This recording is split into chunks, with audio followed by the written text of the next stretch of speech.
Aí pessoal, a tampinha que eu tinha falado em outros vídeos pra vocês, ó, super fácil de soltar isso aqui e perdeu.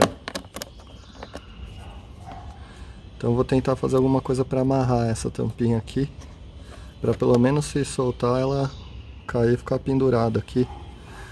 Vamos ver se dá certo. Já volto aí com a gambiarra. Tá pronta a gambiarra. Eu tentei fazer com araminho, mas ela não travava legal.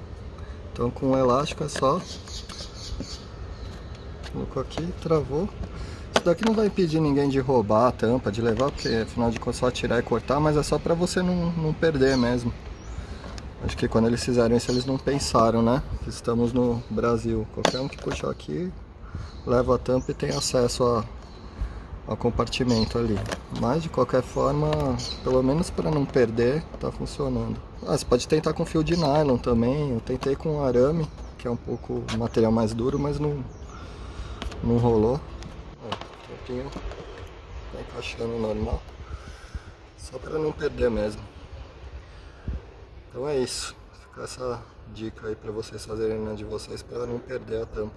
Valeu!